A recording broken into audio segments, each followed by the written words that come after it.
यहां 3 लोगों की जान ले ली गई और तुम सब अभी भी दिवाली मना रहे हो।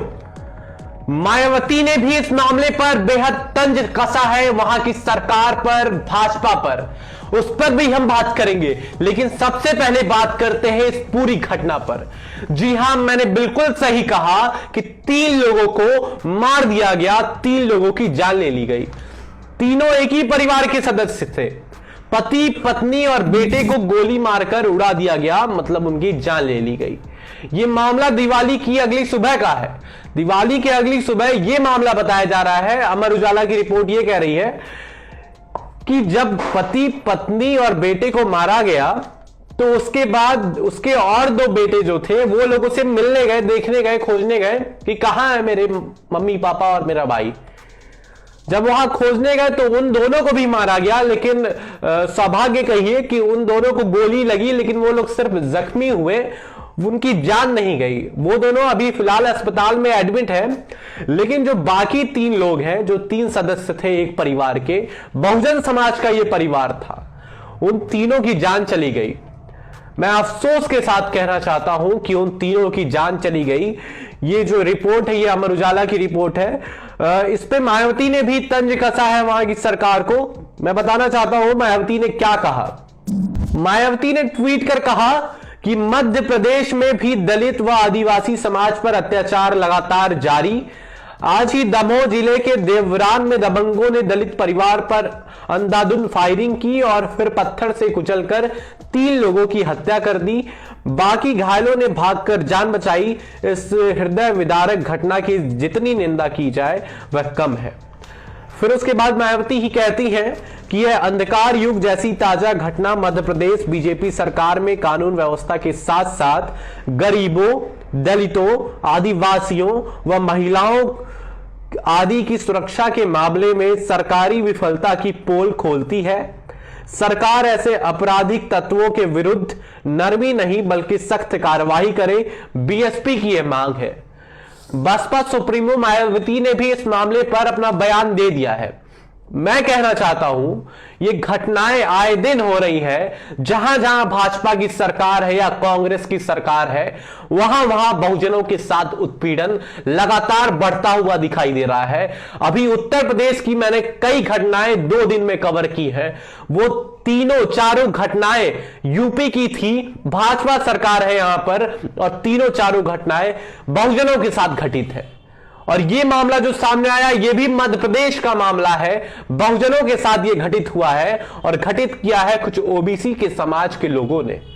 अब देखिए, यहां पर एकजुटता की बात होती है, बहुजन समाज को एकजुट होने की बात होती है, एकजुट करने की बात होती है। अब इस सुमित चौहान ने भी एक ट्वीट किया है और कहा है कि हम एकजुटता की बात करते हैं, लेकिन अपने ही समाज के लोग जब अपने ही समाज के लोगों को मारेंगे तो हमारा समाज कैसे एकजुट होगा। उनका ट्वीट भी मैं यहां पर लगा दूंगा, स्क्रीन पर लगा दूंगा, आप उसको पढ़ भी सकते हैं। सुमित चौहान जी जो द न्यूज वीक और द शुद्रा के फाउंडर हैं, उन्होंने ऐसा कहा। खैर, अब बात करते हैं आगे की। इस मामले में अभी तक जो कार्रवाई हुई है वो पूरी संतोषजनक नहीं है। जो आप आरोपी हैं वो अभी भी फरार हैं, अभी भी वो गिरफ्तार नहीं हुए हैं। ये मामला मध्य प्रदेश के दमोह का है। दमोह के एक व्यक्ति से मेरी बात हुई, उसने कॉल किया, तो वो कॉल रिकॉर्डिंग जो है मैं उसको भी अभी आगे वीडियो में लगा दूंगा, उसको भी आप सुन सकते हैं। खैर, पहले उस कॉल रिकॉर्डिंग को सुनिए, फिर मैं पूरी बात करता हूँ। बहुत संघर्ष किया उन लोग के परिवार ने। 6 गोली खाने के बाद भी जिंदा रहे, लेकिन फिर ऊपर से पत्थर पटक दिया। तो बहुत ही अचंभित स्थिति हो गई।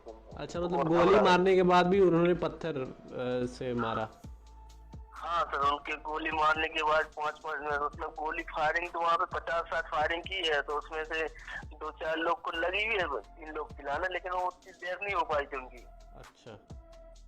तो फिर उन लोगों ने बड़े-बड़े बुलडोजर पत्थर पटके उनके ऊपर सिर पे। अच्छा। और एक थोड़ा संघर्षी लड़का था, तो वो बहुत ताकतवर भी था और बेचारे भी था, है ना। तो वो संघर्ष करता रहा, लेकिन वो सुबह से किसको मालूम कहाँ जाना है। हाँ, वो तो सही अब है ना, वो एक तो क्या आउट में रहते हैं, है ना, समाज से थोड़े हट के नहीं, आउट में रहते, थोड़ा मकान पे बना रहता। आप जानते ही तो अपन लोग कैसी स्थिति में रहते गाँव में। हाँ, वो तो है ना। तो अब सुबह से ये अंदेशा नहीं था और दीपावली का टाइम था, पटाखे की उसकी आड़ में। है ना। तो आदमी उतना ध्यान नहीं दिया। जब फोन ऑन हुई, जब आदमी से बातचीत हुई तो गांव वाले इकट्ठे हुए और फिर गांव में भी दहशत फैलाई, उन्होंने फ्री फायरिंग करी, है ना। तो उससे गांव के आधे लोग बाहर निकल के नहीं आए। इन लोगों ने जल सटाई को निकाला था, जितने लोग थे उन लोगों ने गाँव वालों को धमकी देने के लिए, ताकि कोई शिकायत वगैरह ना करे। ये बात निकल के आई है वहाँ पे, जो परिवार ने बताई है और जो गाँव वालों को भी बता रहे हैं। अब ये लोग राजनीतिक रूप से गड़बड़ी करे तो नहीं कह सकते साहब। सही बात है। आपका क्या नाम पड़ेगा? मेरा सर अजमेर बौद्ध नाम है, दमोह में। अच्छा, आप वहीं गांव के पास ही रहते हैं? हाँ सर, मेरे पिताजी वहाँ पे सर्विस करते हैं और मैं जिला डिस्ट्रिक्ट में रहता हूँ, दमोह में। अच्छा। जिन लोगों को ये घटनाएं झूठी लगती हैं उनके मुंह पर यह तमाचा है, क्योंकि अमर उजाला जैसी संस्थान भी इस न्यूज को छाप रहे हैं। और ये जो मैंने जिससे बात की, इसने भी आपको पूरी रूप से बता दिया कि घटना क्या थी, कहां की थी। और ये सबूत है, ये गवाह के तौर पर मैंने आपके सामने इस कॉल रिकॉर्डिंग को लगाया है। आप इसको सुने होंगे तो समझ गए होंगे क्या मामला है पूरा। खैर, इस पूरी वीडियो पर आपकी क्या राय है कमेंट सेक्शन में जरूर बताइएगा। एक बहुत जरूरी बात मुझे आपसे कहनी है। मैं खबरों को बनाता हूं, इसका मतलब यह कि मैं चुनौतियों से लड़ता हूं। चुनौतियों से लड़ने के लिए मुझे हिम्मत चाहिए होती है। मुझे हिम्मत दो जगहों से मिलती है, पहली इस संविधान से, दूसरी आपसे। इसलिए मैं आपसे कहना चाहता हूं कि मुझे वीडियोस बनाने के लिए इस समय एक फोन की जरूरत है। वो फोन काफी महंगा है, मुझे उसे खरीदना है जिससे कि मैं ये वीडियोस, ये खबरें आप तक ज्यादा मात्रा में पहुंचा पाऊं, ज्यादा से ज्यादा खबरें मैं कवर कर पाऊं। इसीलिए मुझे उस फोन को खरीदने की जरूरत है। तो आप मुझे उस फोन के लिए आर्थिक सहायता जरूर करें। आपका जो सहयोग होगा मेरे लिए काफ़ी लाभदायक होगा और ख़बरों को आप तक पहुंचाने के लिए ये बहुत ज़्यादा काम करेगा। आपका छोटा सा सहयोग मुझे एक फ़ोन दिलाएगा और उस फ़ोन के माध्यम से मैं आप तक बहुत सारी खबरें पहुंचाऊंगा।